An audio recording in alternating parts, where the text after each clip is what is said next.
Je m'appelle Oni, j'ai presque 30 ans, et j'utilise Instagram pour partager des photos de mes œuvres d'art. Ok, je sais ce que vous pensez, Oni est un prénom bizarre. Alors s'il vous plaît, ne me dites pas ce que je sais déjà. Non, ce n'est pas un surnom. Mes parents viennent de Californie, et eux sont des hippies à fond, donc vous voyez le tableau. Comme vous pouvez probablement le deviner, j'ai grandi dans un environnement excessivement aimant et pacifiste, ce qui, je suis sûr, peut sembler cool au départ, mais disons simplement que cela m'a laissé complètement mal préparé à affronter certaines des choses plus sombres de la vie. Inutile de dire que j'ai vraiment lutté avec ma santé mentale dans la deuxième moitié de la vingtaine. Je ne veux pas complètement blâmer mes parents pour cela. Je pense qu'ils ont fait de leur mieux, mais ils n'ont vraiment pas aidé avec leur « remplis ton cœur d'amour ». Alors que ce dont j'avais besoin, c'était une thérapie réelle et des antidépresseurs. J'ai finalement eu accès à une aide professionnelle, mais ce qui m'a vraiment aidé à tenir le coup en attendant, c'était mon art. Avant de commencer à souffrir de dépression et autres, je peignais et dessinais des trucs assez basiques, des paysages, des portraits, des compositions florales, ce genre de choses. Mais quand j'ai commencé à vraiment souffrir, j'ai déversé tout mon stress, mon anxiété et ma tristesse sur le papier, et aussi étrange que cela puisse paraître, c'est à ce moment-là que mon art a vraiment commencé à s'épanouir. C'était probablement la seule lueur d'espoir qui soit jamais sortie de ma mauvaise santé mentale. Plus je postais mes nouvelles œuvres plus sombres sur Instagram, plus elles attiraient de l'attention. Le nombre de mes abonnés a explosé. J'ai reçu des offres de commandes. J'ai même réussi à m'associer avec une entreprise de merchandising pour t-shirts et à faire quelques ventes comme ça aussi. Par exemple, j'ai dessiné un truc avec un démon pizza une fois et ça m'a rapporté quelques centaines de dollars grâce à des gens qui voulaient ça sur un t-shirt. Donc quand je dis « sombre », je veux vraiment dire que j'ai commencé à dessiner des trucs vraiment perturbants. Le démon pizza était probablement la chose la plus légère que j'ai produite à ce moment-là, et même là, les gens disaient que c'était super tordu. Donc, comme vous pouvez l'imaginer, mes nouveaux abonnés comprenaient des gens plutôt perturbés. Je ne dis pas ça pour me plaindre ou être méchante ou quoi que ce soit. Je dis ça parce qu'un en particulier a vraiment rendu ma vie difficile. Alors, je reçois un message direct de CE type qui dit qu'il adore vraiment mon travail et qu'il veut une œuvre sur commande. Bien sûr, je dis oui. Alors il me demande quels sont mes tarifs. Je n'avais aucune idée de ce que je faisais en termes de prix à l'époque. Alors quand je lui ai donné un tarif autour de $80 pour une image, il a commencé à m'expliquer que je devais valoriser davantage mon art, que mon travail était tout aussi précieux que n'importe quel autre et que je devrais demander beaucoup plus. Je n'avais aucune idée de ce que je devais proposer comme montant, alors j'ai lancé quelques chiffres au hasard avant que le gars ne me fasse tomber la mâchoire en m'offrant carrément $1000 pour une image au format A3, de ces que je voulais dessiner ou peindre. Je n'en revenais pas. $1000 pour une image, c'était plus d'argent que je n'en avais jamais gagné de toute ma vie. Je me suis mise au travail immédiatement, et en une semaine, j'avais mis tout mon cœur et mon âme sur le papier. Je l'ai envoyé, et j'ai reçu mon argent via PayPal. Avoir ce genre d'affirmation m'a réellement remonté le moral au plus haut point depuis des mois. Je me sentais valorisé, comme si je pouvais apporter quelque chose au monde. Je luttais toujours avec mes démons, mais quand j'ai découvert que je pouvais en tirer profit, que je pouvais tirer parti de quelque chose qui me hantait, c'était un sentiment incroyable. Je suis restée en contact avec ce gars. Je n'avais jamais été aussi reconnaissante envers quelqu'un de toute ma vie jusque-là. Et je mentirais si je disais que je ne pensais pas pouvoir obtenir plus d'argent de lui s'il voulait quelque chose d'autre sur commande. On discutait pas mal, et il m'a confié qu'il était aussi artiste. Je lui ai demandé quel genre d'artiste il était, et il m'a dit qu'il travaillait avec des médiums très inhabituels. Naturellement, cela m'a encore plus intrigué, car je devenais aussi super sombre avec mon art, mais il semblait assez timide pour en parler. Je comprends que les gens puissent être timides pour montrer leurs œuvres. J'étais aussi très timide à un moment donné, mais ce gars avait besoin d'un sérieux coup de pouce pour me montrer quoi que ce soit.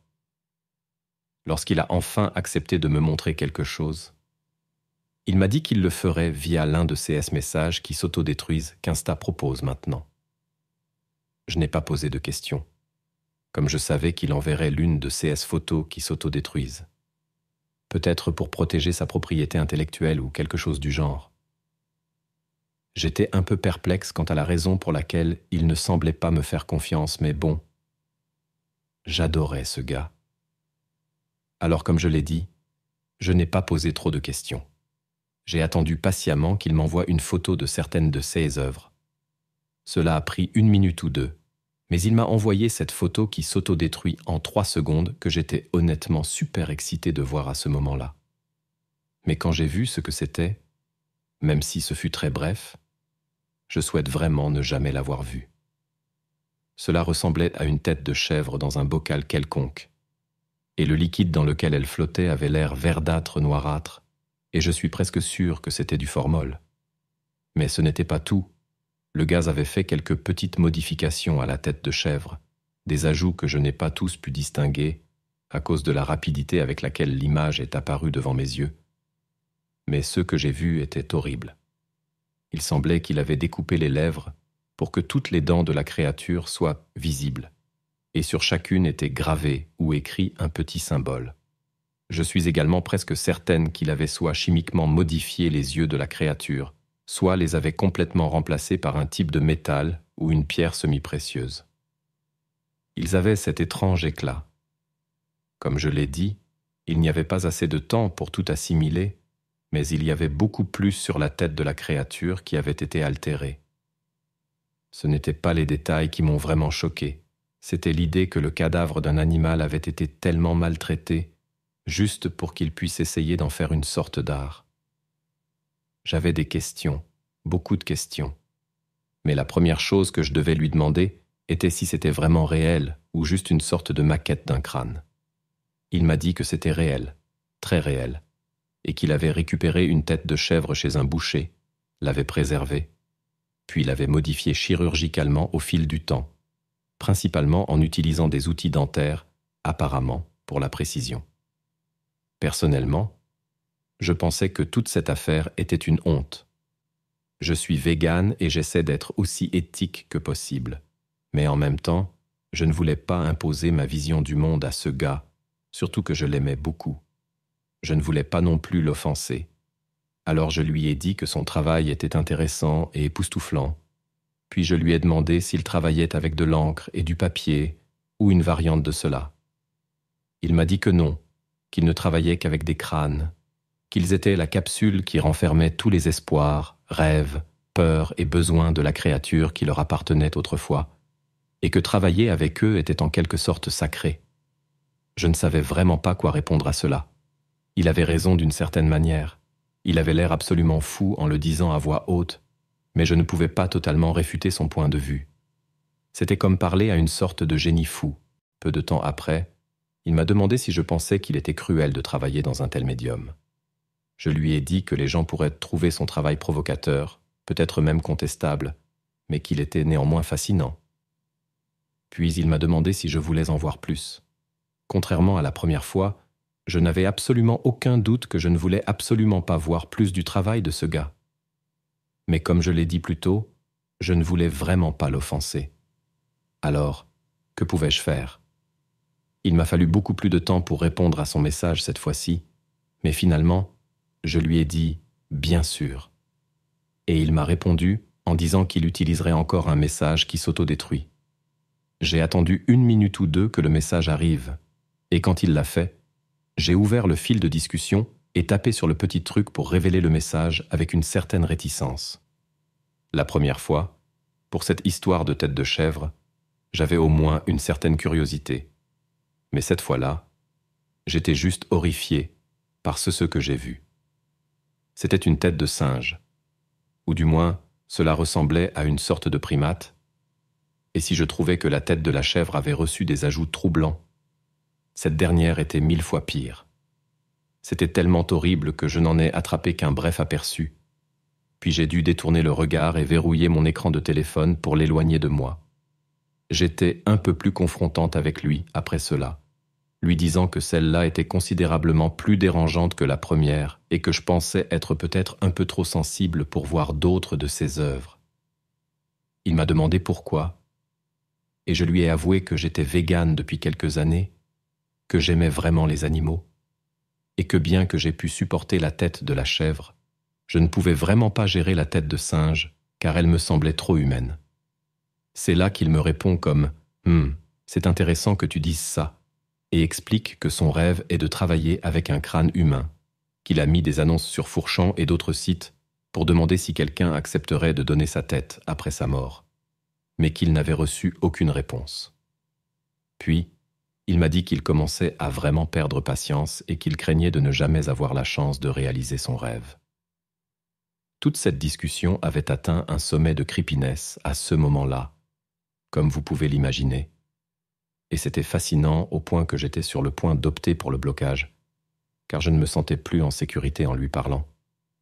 Alors, quand il m'a finalement envoyé un autre message qui s'autodétruit, me demandant si je serais prête à l'aider à obtenir une tête humaine, j'ai tout de suite arrêté de lui répondre. Je ne suis pas sûr qu'il me demandait vraiment de tuer quelqu'un pour lui ou avec lui, mais juste l'idée de me procurer une véritable tête humaine. Jamais de la vie. Mais je n'ai pas pu me résoudre à le bloquer, car il était une source potentielle de vente, après tout. Et je pouvais faire beaucoup d'argent avec ce gars si je réussissais à garder son intérêt pour mon travail. J'essaie de ne pas y penser, mais parfois, j'ai de très mauvaises impressions comme « et s'il se rendait compte que je l'ignore ?» et s'il décidait que ma tête était celle qu'il voulait utiliser pour achever son magnum opus. Je fais très attention à ce que je poste maintenant, m'assurant de ne mettre que des photos de mes œuvres et que les quelques photos de paysages que je postais sur mon profil ont été supprimées, juste pour que personne ne puisse savoir où je vis. Parce que s'il découvre tout je suis, il n'y a absolument aucun moyen que je puisse me sentir en sécurité, pas avec quelqu'un dont l'ambition est de travailler avec des têtes humaines coupées, sachant où je pose la mienne.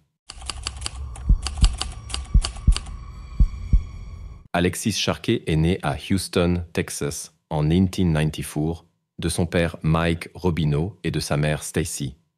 Après avoir obtenu son diplôme de fin d'études secondaires, Alexis a d'abord étudié la biologie à l'université de Pittsburgh, en Pennsylvanie. Mais après avoir obtenu son diplôme, elle ne semblait pas pressée de décrocher un poste d'enseignante et a trouvé un emploi dans une entreprise de soins capillaires et de soins de la peau haut de gamme nommée Monet.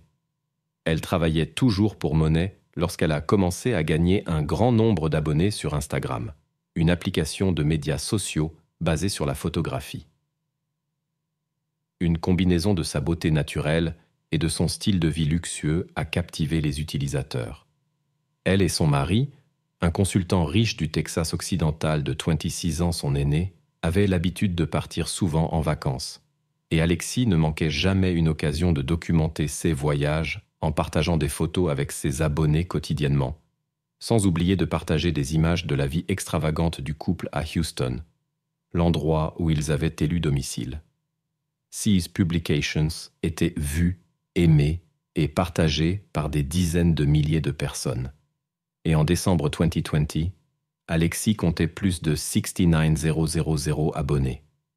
Comme vous le savez peut-être, les utilisateurs d'Instagram ayant un grand nombre d'abonnés sont souvent contactés par des entreprises privées qui leur proposent de grosses sommes d'argent en échange de la publicité de leurs produits, et Alexis ne faisait pas exception.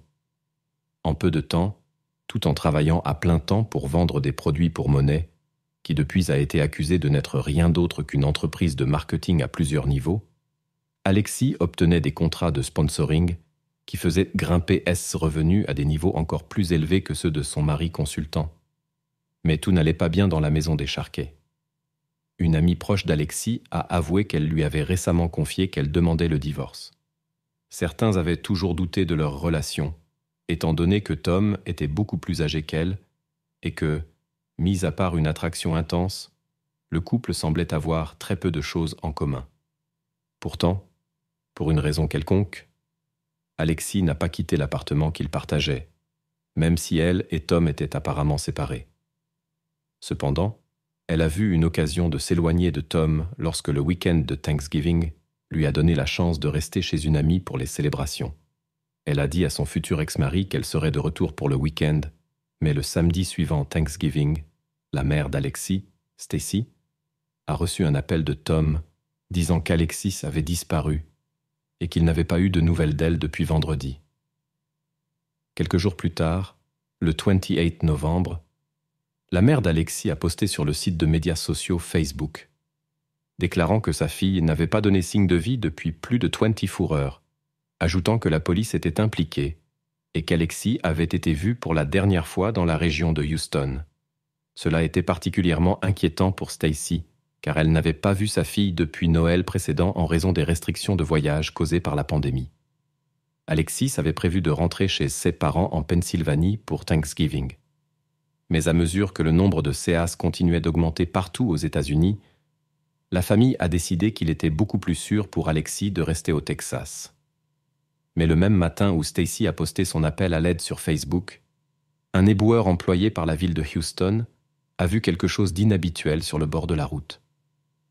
Au début, il a simplement cru que c'était une sorte de mannequin en raison de l'absence de vêtements et de la rigidité des membres de la chose, mais son superviseur, un homme nommé John Richardson, a ensuite déclaré que l'employé avait l'air terrifié lorsqu'il l'a appelé, disant qu'il avait remarqué que le mannequin apparent semblait un peu trop réaliste à un examen plus attentif et qu'il soupçonnait que la situation était bien pire.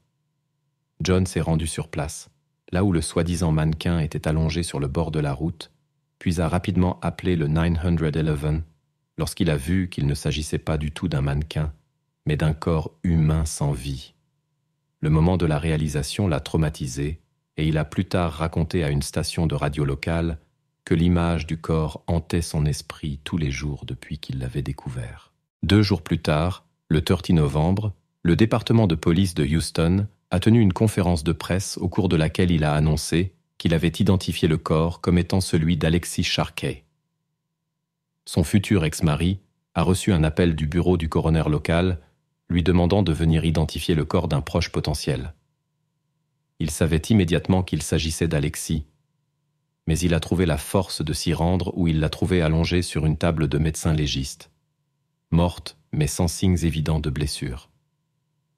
Pourtant, à son grand effroi, après que la nouvelle de la mort d'Alexis ait commencé à circuler, il a commencé à entendre des rumeurs selon lesquelles c'était sa maltraitance qui aurait été la cause de sa mort. Des récits anonymes de personnes prétendant être des amis d'Alexis avaient raconté à un certain nombre de publications en ligne que la séparation d'avec son mari avait provoqué une énorme tension dans leur foyer, une tension qui avait dégénéré en haine. 6 amis anonymes ont affirmé qu'Alexis elle-même leur avait dit que certaines disputes intenses avaient dégénéré en violence plus d'une fois et que son mari l'avait déjà frappée. Soudainement, Tom Sharkey s'est retrouvé sous les projecteurs des médias, et pour des raisons entièrement négatives, dans CE qui est devenu un procès éclair par les médias, alimenté par la spéculation sur les réseaux sociaux. Des dizaines de milliers de personnes furieuses ont supposé que c'était Tom le meurtrier, et il a commencé à recevoir une série de menaces de mort. Cela n'a certainement pas aidé qu'au début, Tom ait refusé de commenter la mort de sa femme, mais alors que les menaces contre lui devenaient de plus en plus tangibles, il a fait une déclaration à une filiale locale d'ABC. Elle me comprenait, je la comprenais. Nous ne nous disputions pas. Quand elle est partie, je lui ai juste dit qu'elle ne devrait pas conduire sous l'influence, a-t-il dit, insinuant clairement qu'Alexis était ivre la nuit où elle avait quitté les célébrations de Thanksgiving chez son ami. Il a également semblé insister sur le fait qu'il n'y avait aucun problème dans leur mariage et qu'ils n'étaient pas en instance de divorce. Cela a été confirmé par la mère d'Alexis, qui a déclaré que sa fille lui aurait parlé si elle avait des problèmes conjugaux. Lorsque l'Institut des sciences médico-légales du comté de Harris a pratiqué une autopsie sur le corps d'Alexis, ils ont déclaré aux journalistes qu'ils ne pouvaient pas exclure la possibilité d'un acte criminel. Cela n'a fait que renforcer les soupçons de sa mère selon lesquels elle aurait été assassinée. Je crois fermement qu'elle a été assassinée à cause de la manière dont son corps a été abandonné, a déclaré Stacy. Cela frappe profondément dans l'âme que quelque chose de très malveillant s'est passé ici, et je veux découvrir la vérité. Des amis ont dit qu'elle leur avait confié lors d'un récent voyage au Mexique qu'elle craignait pour sa vie, bien qu'elle n'ait apparemment pas dit pourquoi elle avait de tels soupçons. Mais si c'était le CS, qui exactement a tué Alexis? La police semble avoir presque exclu l'idée qu'elle ait été assassinée par son mari, car il s'est rapidement porté volontaire pour coopérer avec eux après sa mort, et a depuis déclaré qu'il pense qu'il ne s'agit que d'une question de temps avant que des arrestations soient effectuées. Il est donc possible que le meurtre d'Alexis soit lié à sa carrière de vendeuse de produits de beauté pour Monet. Non seulement Monet a été accusée d'utiliser les techniques des entreprises de marketing à plusieurs niveaux illégaux, mais la qualité de SS produits a également été mise en doute.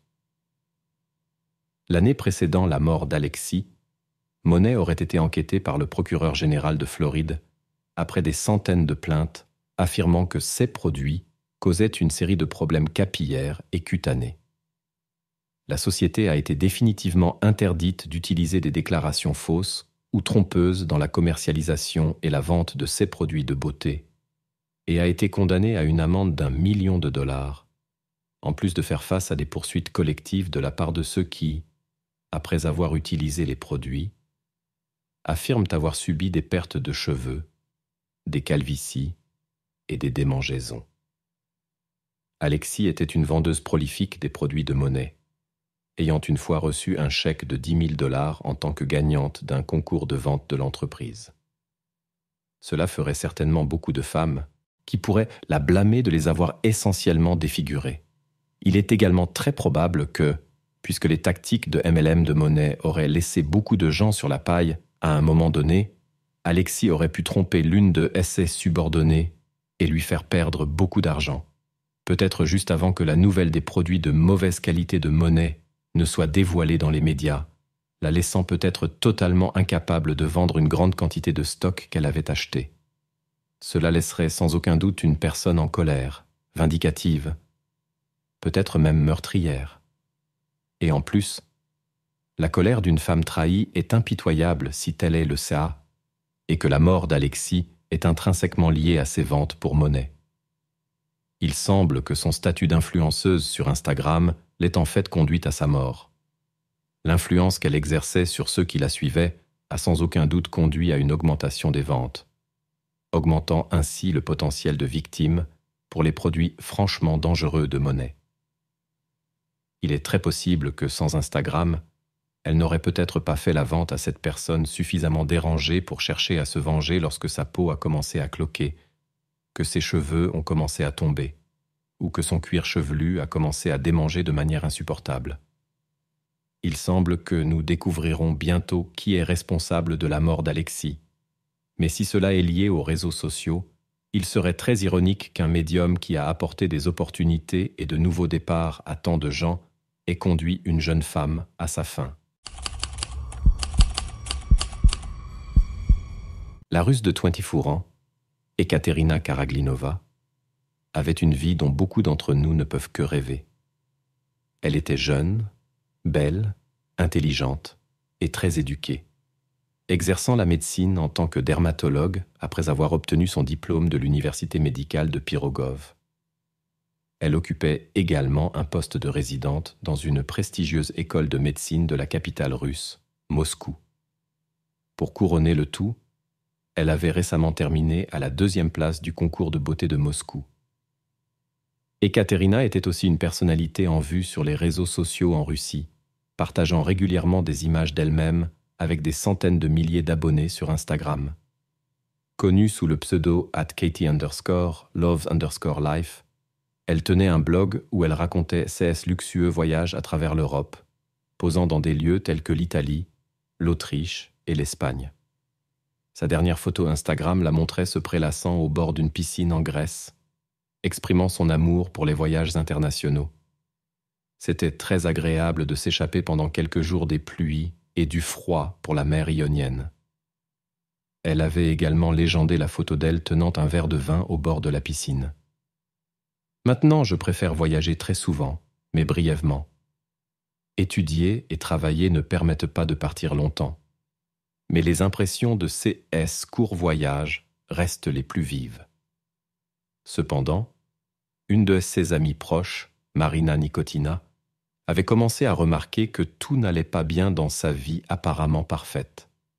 Elle prétend avoir observé un changement radical dans le comportement d'Ekaterina durant l'été 2019 et, lorsqu'elle l'a interrogée à ce sujet, la jeune docteure bien voyagée a avoué qu'elle s'était fait un ennemi plutôt dangereux et que « quelqu'un s'intéresse à ma vie privée de la pire des manières possibles ». Puis, en juillet 2019, la famille d'Ekaterina a contacté la police de Moscou, inquiète de ne pas avoir eu de nouvelles d'elle depuis plusieurs jours. Ses amis ont remarqué qu'elle avait récemment commencé une nouvelle relation et qu'elle avait prévu un voyage aux Pays-Bas pour fêter son anniversaire le 30 juillet.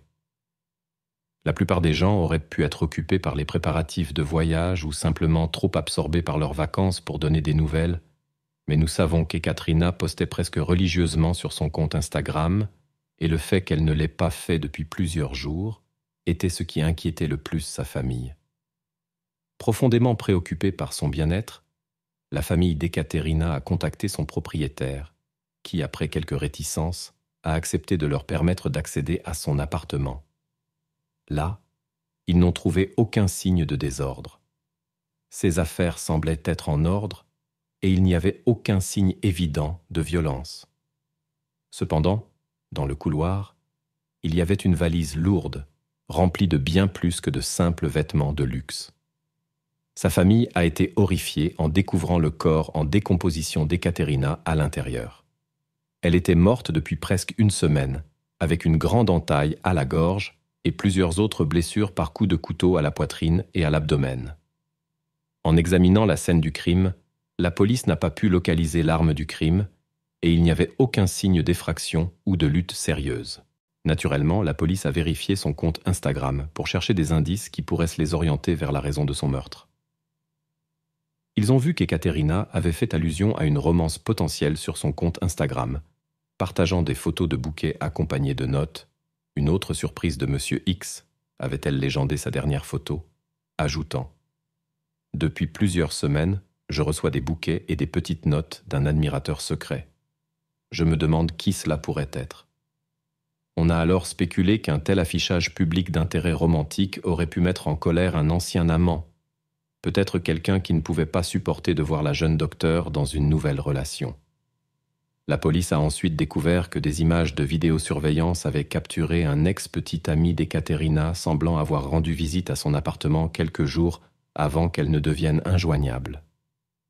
Ekaterina venait de rompre avec Maxime Garrieva, 32 ans, quelques semaines plus tôt, et elle avait confié à ses amis qu'il avait très mal pris la rupture et qu'il était un loup.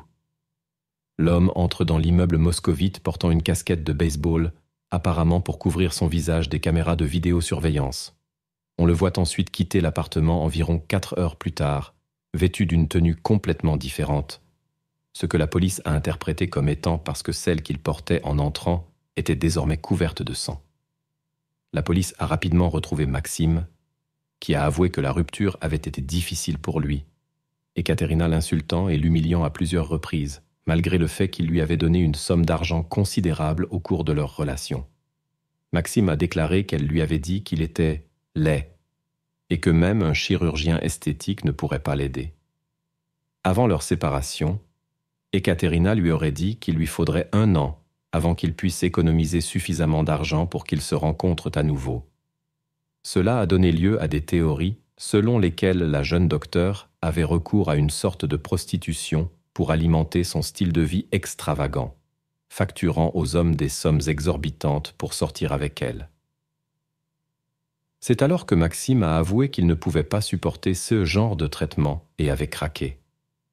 Il a ensuite avoué qu'il avait poignardé Ekaterina dans le cou et la poitrine avec un couteau au moins 5 fois, disant qu'il regrettait ce qui s'était passé et qu'il promettait de coopérer avec l'enquête. Elle s'est à moitié retournée et je l'ai frappée dans le cou, dit-il dans une confession enregistrée à la police de Moscou. Elle a essayé de s'échapper dans la salle de bain et de verrouiller la porte. Je l'ai tirée hors de la salle de bain, son sang coulait sur son corps. Ensuite, dans le couloir, elle a commencé à crier. J'ai couvert sa bouche et l'ai poignardée à nouveau dans la poitrine avec un couteau. Elle a ensuite couru dans le salon et a commencé à se battre avec moi. Mais j'étais dans un état où je ne ressentais aucune douleur pendant le combat. Elle est tombée et je l'ai frappée 2 fois de plus dans le cou. Ensuite, elle a eu des convulsions et elle est morte. Maxime a été jugé pour le meurtre et il aurait tenu son visage dans ses mains devant le tribunal parce qu'il se trouvait laid, révélant ainsi la profondeur de sa propre vanité. Des témoins de moralité ont évoqué le fait qu'on l'appelait Ken, en référence à la poupée Barbie, car il était obsédé par la chirurgie esthétique et son apparence générale. Maxime a insisté sur le fait que le meurtre n'était pas prémédité et a déclaré au tribunal que c'était un coup de tête, quelque chose qui était arrivé à cause de la rage qu'il ressentait après qu'Ekaterina l'ait si profondément insulté, lui et son apparence. Je veux présenter mes excuses aux parents de Katia. Je suis vraiment désolé, a-t-il dit à la famille de l'influenceuse Instagram avant d'être envoyé dans une prison en dehors de Moscou. Il semble que le monde des influenceurs Instagram, ainsi que ceux qui sont attirés par son vernis de perfection, soient tout aussi susceptibles de devenir victimes de sa culture superficielle et plastique que nous le sommes. Voici une jeune femme accomplie qui apparemment ne pouvait pas se passer des apparats du luxe auxquels elle se sentait manifestement en droit d'accéder, qui, en conséquence, s'est impliquée avec un homme qu'elle croyait si inférieur à elle qu'elle pouvait l'abuser verbalement et l'humilier publiquement sans en subir les conséquences. En aucun cas, Ekaterina ne méritait de mourir pour ce qu'elle a fait, mais en plongeant dans le style de vie superficiel d'une influenceuse Instagram, c'est qui est clair, c'est qu'elle a ouvert une sorte de boîte de Pandore qui semble l'avoir mise sur la voie de sa perte. Lorsque Sinéad McNamara, une Australienne de 20 ans originaire de la Nouvelle-Galles du Sud, a reçu une offre d'emploi pour travailler à bord du super yacht connu sous le nom de Asterisk Mayan Queen 4 Asterisk, elle y a vu l'opportunité de sa vie. À tel point que la jeune mannequin à temps partiel a vendu presque tous ses biens pour pouvoir se payer un billet d'avion pour l'Europe.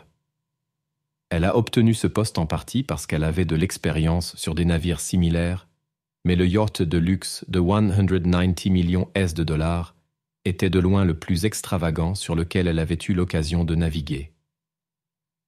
Ce yacht appartenait au deuxième homme le plus riche du Mexique, le milliardaire Alberto Bayer, et c'était sa résidence sur les mers alors qu'il voyageait autour de l'Europe, vivant une vie de pur luxe. En août 2018, le Asterisk Mayan Queen Asterisk naviguait autour des nombreuses îles grecques de la mer Égée, et Sinéad profitait pleinement du paysage magnifique, accumulant environ 20 000 abonnés sur son compte Instagram. Sinéad publiait également de nombreuses photos d'elle, et il est facile de comprendre pourquoi la jeune femme avait pu obtenir des emplois de mannequin à temps partiel. Il n'est pas difficile non plus de comprendre pourquoi les photos d'une belle jeune blonde entourée de magnifiques panoramas grecs attiraient tant de visiteurs sur sa page. Cependant, malgré l'image d'une existence parfaite et insouciante qu'elle projetait, il devenait évident pour certains que la vie de Sinéad était loin d'être sans faille.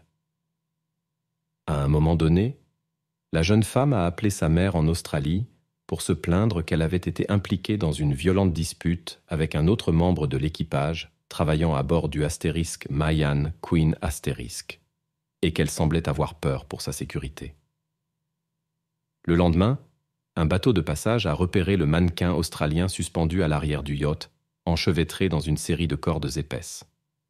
L'équipage du Asterisk Mayan Queen Asterisk a été alerté et le capitaine du bateau, qui a demandé à ne pas être nommé, a déclaré qu'il avait découvert le corps de Sinéad vers 1h45 du matin et qu'il avait commencé à crier à l'aide. Les médecins et la police ont tenté pendant environ une demi-heure de la ranimer, mais lorsqu'elle a commencé à sombrer dans le coma, elle a été transportée en urgence dans un hôpital d'Athènes. Malheureusement, elle est décédée dans l'hélicoptère qui la transportait vers le continent.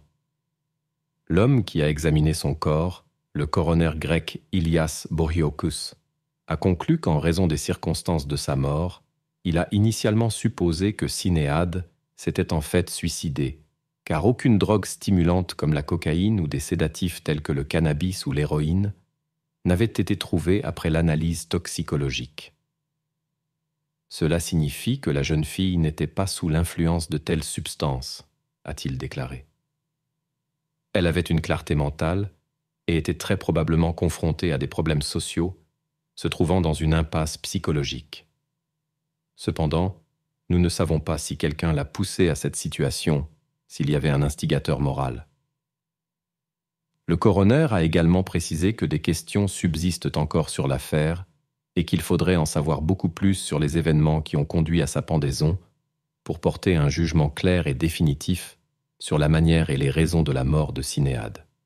Ce qui est horrifiant à entendre, c'est que le corps de Sinéad était dans un tel état que le coroner a conseillé à sa famille de ne pas voir son corps, même si c'est une pratique standard pour identifier les restes d'une personne.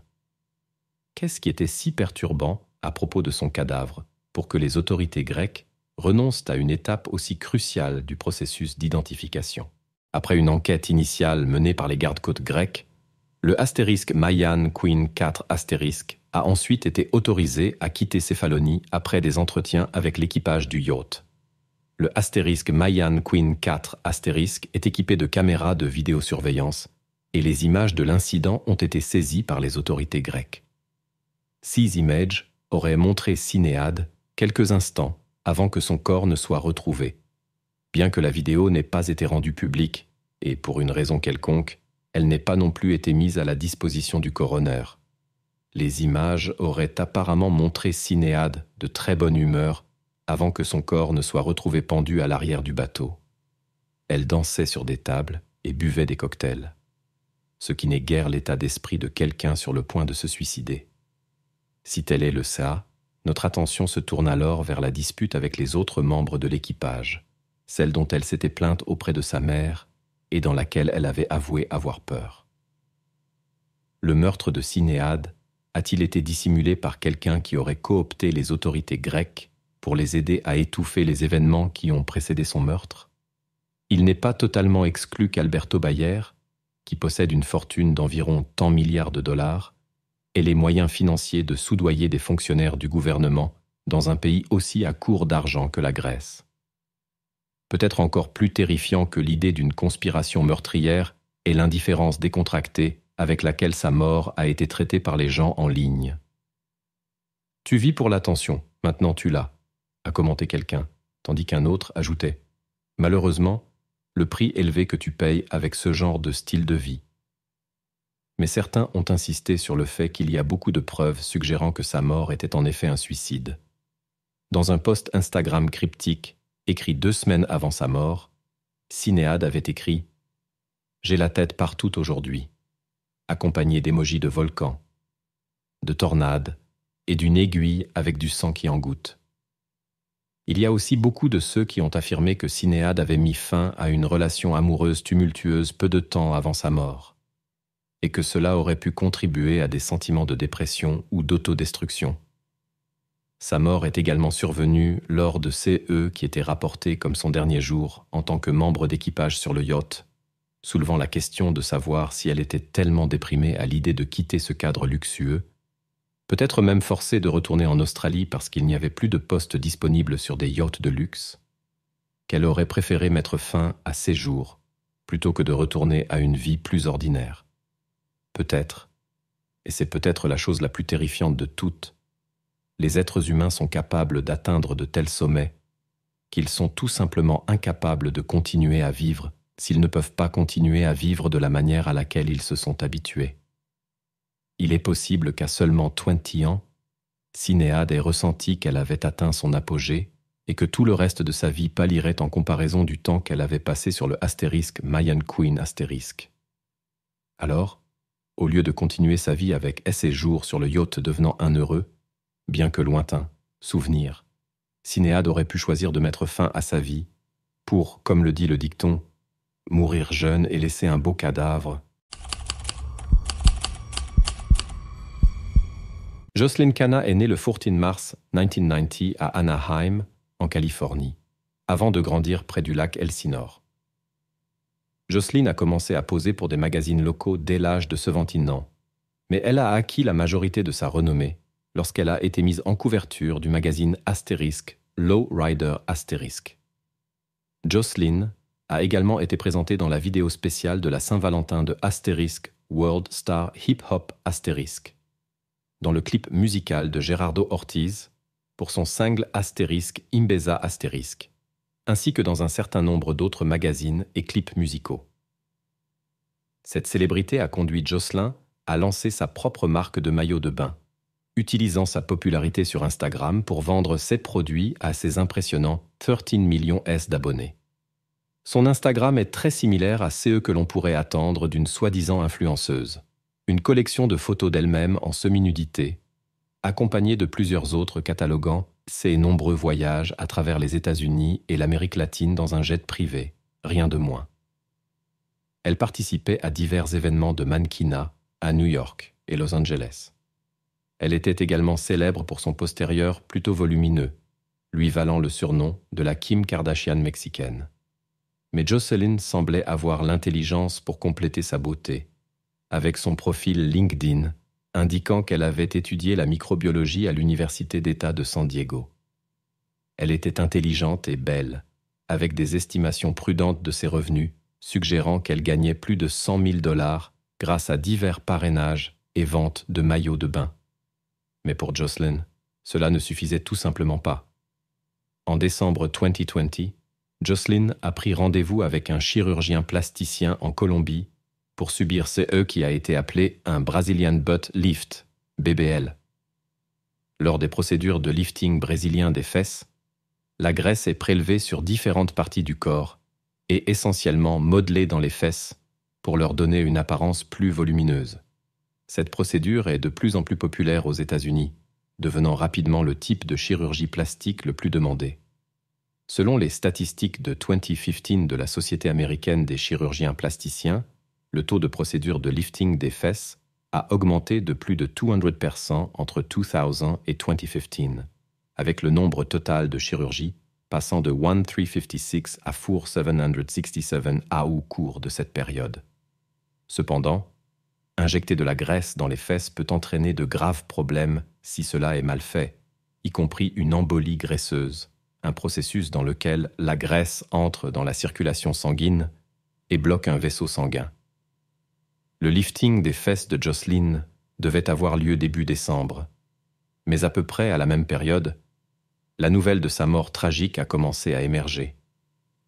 La cause de son décès n'a pas été confirmée par sa famille, mais l'influenceuse Instagram Lyra Mercer semblait être au courant des raisons de son décès, tweetant le 7 décembre. « Oh mon Dieu, Jocelyn Cano est morte en Colombie lors d'une opération de chirurgie, c'est dingue. » Un live stream de 3 heures de CE qui est censé être 16 funérailles a été diffusé sur YouTube, où l'on voit ses proches rendre hommage à la jeune femme dans un cercueil à côté d'une grande photo d'elle. La participation était restreinte et intime, principalement en raison de la pandémie, mais en regardant la diffusion en direct, on peut voir que la famille de Jocelyn était absolument dévastée par la nouvelle de sa mort et qu'elle laisse derrière elle 2 jeunes enfants. Le taux de mortalité estimé pour les liftings brésiliens des fesses est de 1 pour 3000, selon plasticsurgery.com, et il semble probable que la mort de Jocelyn soit le résultat de complications suite à l'intervention, faisant d'elle l'une des malheureuses victimes de cette procédure. D'autres se demandent pourquoi les représentants de la marque de Cano n'ont pas confirmé la nouvelle, avec un abonné se plaignant que, étant donné que la marque est la sienne, du moins qu'elle porte son nom, vous devriez faire une déclaration, je veux dire, elle avait plus de 12 millions d'abonnés après tout. L'absence de confirmation n'a fait qu'alimenter les rumeurs selon lesquelles Jocelyn serait en effet morte à la suite de la procédure de lifting brésilien des fesses, et que ceux qui sont maintenant en charge de son entreprise craignent que la manière dont elle est morte ne nuise à sa marque. Après tout, ils profitent également du sentiment de vanité qui a émergé à la suite de la culture superficielle des influenceurs Instagram. L'année dernière, une publication d'informations en ligne a rapporté une augmentation choquante des liftings des fesses sur le marché noir, inspirée en partie par CE qu'on appelle la dysmorphie Snapchat, la condition consistant à être déconnecté de son propre physique à cause d'une exposition constante à des corps hautement retouchés ou modifiés sur les réseaux sociaux. Il a été largement rapporté que les variétés de médias sociaux axés sur la beauté ont été extrêmement dommageables pour la santé mentale des femmes, en leur imposant des attentes irréalistes quant à leur apparence ou à leur mode de vie. Mais il semble que la même chose soit vraie pour leur santé physique aussi, avec des raccourcis chirurgicaux vers certains types de corps ayant littéralement tué une poignée de jeunes femmes au cours des dernières années. Je pense que nous pouvons tous convenir qu'il est franchement terrifiant que de telles pressions puissent être ressenties si profondément par les femmes qu'elles choisissent de risquer leur vie pour atteindre un certain standard de beauté sociétale, et que des personnes intelligentes et réussies puissent être si fortement influencées par CE qu'elles voient en ligne qu'elles optent pour des procédures chirurgicales manifestement dangereuses. Jocelyne Cano n'avait pas besoin de mourir, c'est évident. Mais la question est de savoir combien d'autres jeunes femmes devront perdre la vie avant que nous apprenions à aimer. CE avec quoi nous sommes nés naturellement, au lieu de désirer un standard inatteignable. Et combien de sang avons-nous sur les mains pour avoir permis à un tel standard d'exister en premier lieu? À l'époque où toute cette histoire de l'État islamique a commencé en Irak et en Syrie, je me souviens qu'un pote à moi m'avait montré un compte Instagram géré par un groupe appelé les Peshmergas. C'était une milice composée de combattants kurdes, ethniquement distincts des Arabes, mais toujours musulmans. Malgré cela, ils étaient persécutés par CSGA de l'État islamique pour une raison quelconque. Donc ils étaient en guerre contre eux. Ils postaient toutes ces vidéos de combat, ainsi que des photos d'eux-mêmes avec du matériel capturé à l'État islamique. Des armes, des munitions, des véhicules, toutes sortes de trucs. Ils publiaient des trucs assez choquants. Alors j'ai suivi le compte, et naturellement, leurs publications apparaissaient de temps en temps dans mon fil d'actualité lorsque je faisais défiler. Un jour, je vois une photo d'eux avec quelqu'un que je supposais être un gars de l'État islamique capturé. Il était tout ensanglanté et avait l'air plutôt mal en point. Mais la légende de la photo était en kurde. Donc évidemment, je ne pouvais pas dire ce que cela signifiait. Dieu merci pour Google Translate, car bien que la traduction n'était pas parfaite, il y avait une option kurde, donc je pouvais avoir une idée de ce que cela disait. Certains mots devaient être mal orthographiés ou ils utilisaient du jargon kurde, car certains des mots ne se traduisaient pas. Mais comme je l'ai dit, j'ai eu une idée de ce que disaient les légendes de la photo, et même si ces types de l'État islamique étaient ou sont des salauds, ce que j'ai lu était extrêmement perturbant. Je ne me souviens pas exactement de ce que disait la publication, mais les mots qui ont été traduits étaient du genre « voter »,« tuer par pitié », et ensuite comme un nombre d'heures. Il ne fallait pas être un génie pour comprendre ce que ces gars des Peshmergas proposaient. Ils voulaient que leurs abonnés sur Insta décident si ce prisonnier capturé devait vivre ou mourir. Et comme vous pouvez l'imaginer, presque toutes les réponses étaient des réponses d'un mot qui pouvait être traduite par « oui »,« tuez-le »,« faites-le », et ce genre de choses. Seule une poignée a supplié de ne pas le faire, en donnant des raisons comme « vous ne seriez pas mieux qu'eux »,« nous ne sommes pas des barbares », et d'autres variations sur ce thème. Je me souviens d'avoir été vraiment choqué parce que le délai qu'ils avaient donné n'était que de 2 ou 3 heures. Et même si la publication n'était en ligne que depuis une demi-heure, il y avait littéralement des centaines de commentaires qui leur disaient de tuer le gars. Je me souviens d'avoir partagé la publication avec un pote qui m'avait montré le compte au départ. Nous avons passé des heures à discuter à quel point c'était horrible, si le prisonnier méritait ou non d'être tué, étant donné ce que faisaient ses compagnons djihadistes. Je veux dire, ils prenaient des esclaves, ramenaient des marchés d'esclaves en plein air avec des femmes et des filles en pleurs, sans parler de tuer littéralement des centaines de personnes innocentes dans CS exécutions de masse dans les déserts. Mais au final, je suppose que peu importait ce que nous en pensions parce que, pendant que nous parlions, mon pote m'a partagé une publication avec un des émojis choqués, vous savez, ceux qui sont jaunes mais aussi un peu bleus. C'était une photographie, une photo du même prisonnier dont la photo avait été postée quelques heures plus tôt. Il était allongé dans la poussière, avec ce regard vide sur son visage, avec une flaque de sang sous son corps. Il l'avait fait, il l'avait tué sur les ordres du public général d'Instagram. Ça m'a glacé le sang. Comme je l'ai dit, je n'ai aucun doute que ce gars méritait ce qu'il a eu, mais savoir que cela a été fait de manière aussi sauvage, soumis à un vote, puis réalisé, même les gens qui étaient censés être les bons pouvaient s'avérer tout aussi assoiffés de sang et impitoyables que les monstres contre lesquels ils se battaient. On ne peut pas vraiment les juger non plus. Les Kurdes étaient en train de se faire exterminer là-bas. Comment réagiriez-vous si votre peuple était en train de se faire massacrer ou vendu comme esclave? Vous voudriez vous battre aussi, et férocement en plus. Les publications ont été retirées et le compte a été banni peu de temps après, heureusement. Évidemment, Instagram ne pouvait pas avoir ce genre de contenu sur leur plateforme, mais aussi rapidement que les administrateurs supprimaient un compte, un tout nouveau apparaissait et postait les mêmes images et votes. Ça ne s'est pas produit qu'une fois. J'ai vu des votes d'exécution comme celui-là publiés encore et encore. Je ne pense pas avoir jamais regardé les gens de la même manière depuis. Comme je sais que tout cela s'est passé à l'autre bout du monde, mais je pense que nous pouvons tous convenir qu'au fond, les gens sont les mêmes partout. Nous pouvons être gentils, généreux, compatissants, mais nous avons tous en nous la capacité d'être froids, assoiffés de sang et monstrueux aussi.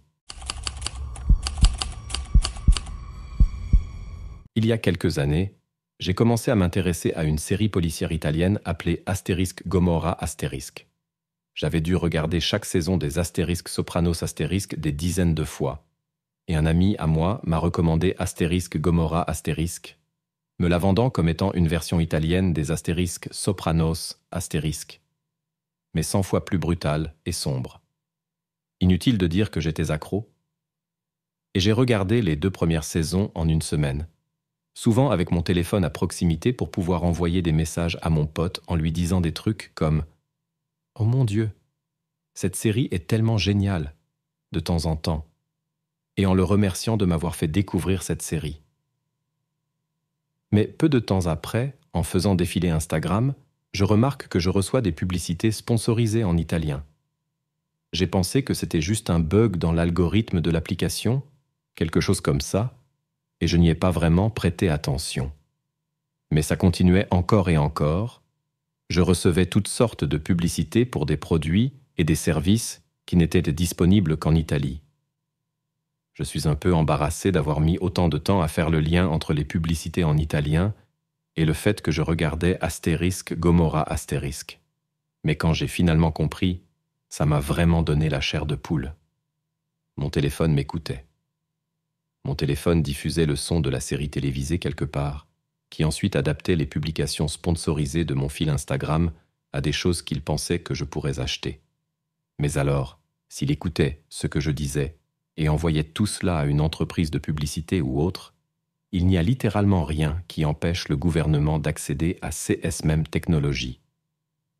Pendant des années, nous avons craint la possibilité que Asterisk 1984 Asterisk de George Orwell devienne réalité, en redoutant un gouvernement totalitaire qui mettrait des caméras ou des micros dans nos maisons pour nous écouter. Mais pensez-vous qu'Orwell aurait pu prédire que nous le ferions tous volontairement? Que tout ce qu'il fallait faire, c'était emballer l'écran de télévision dans un petit paquet brillant, le coupler aux réseaux sociaux, et nous leur remettrions collectivement notre vie privée sur un plateau d'argent.